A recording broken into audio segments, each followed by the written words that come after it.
สุดยอดมากมีแห่งจริงไป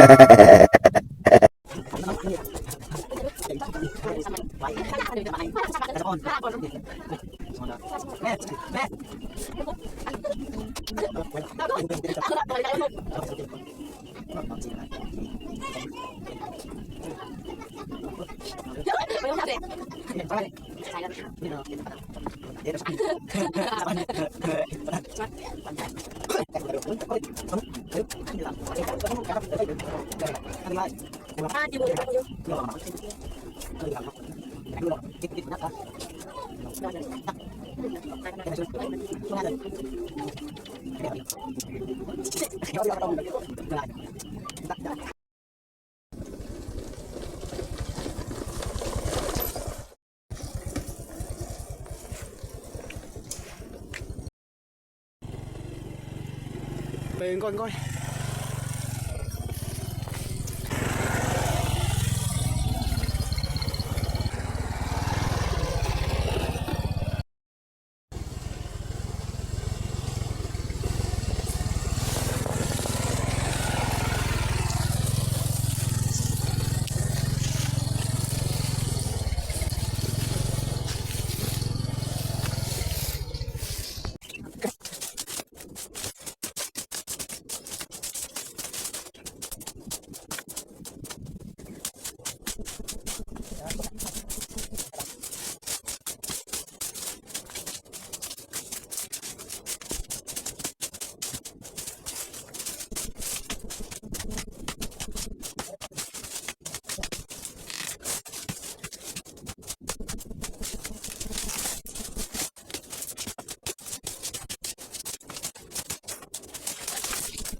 มาเด้อพี่น้อง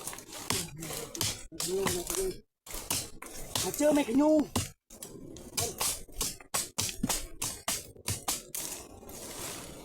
เจออยู่ไฮอยู่ส่วนนี้แล้ว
พี่น้องเอ้ย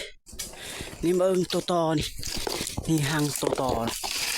นี่โอ้ยเบิ่งพี่น้องเอ้ยนี่โอ้ยหางบ่นะ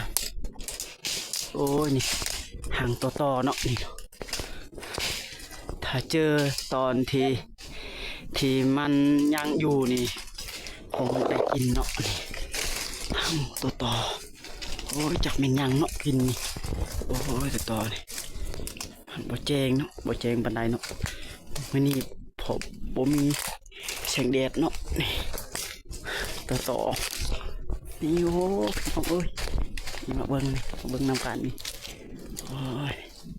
ขนาดเขาสิทางหมดเนาะ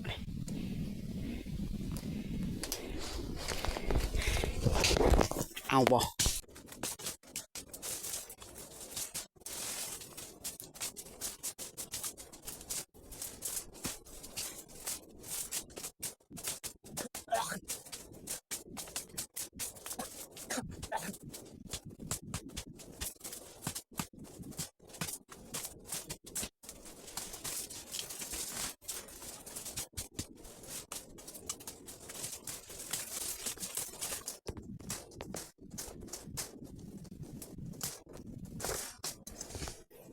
ตอนนี้ก็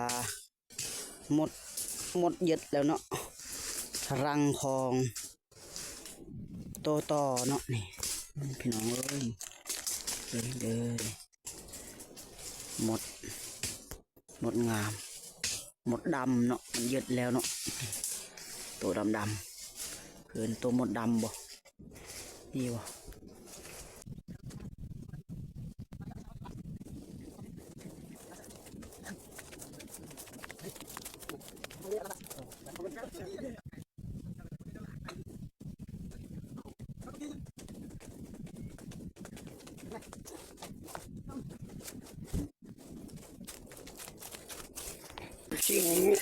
โอ้ยเบิ้งนี่ของโปรด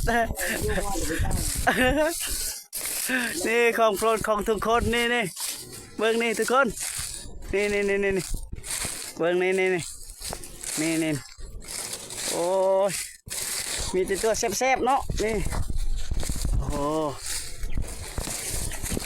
พี่น้องเอ้ยบ้านเจ้าเอิญดอกอีหยังนี่มันคันนาลีถ้าเธอกระโตเฮา